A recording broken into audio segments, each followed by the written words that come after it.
करा दे मम्मी दी हेल्प करा लेके जा पिछे लेके जा खिंच के चादर उतार दे चादर उतार दे ला दे चादर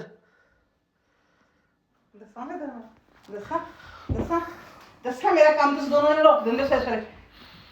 दसा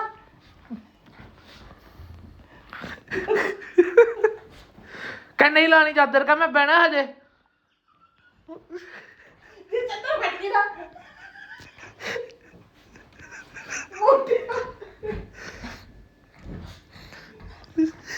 मैं जुत्ती लानी है मुझे वो भी हथ चकदा अगों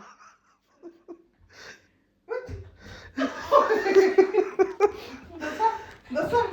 हाँ जब मैं तुझे कितना पढ़ना मैंने देख लिया मैं तुझे कितना पढ़ना है हाँ ना तू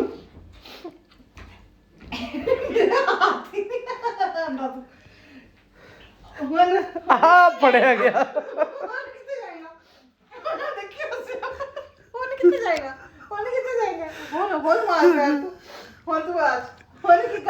चक्कर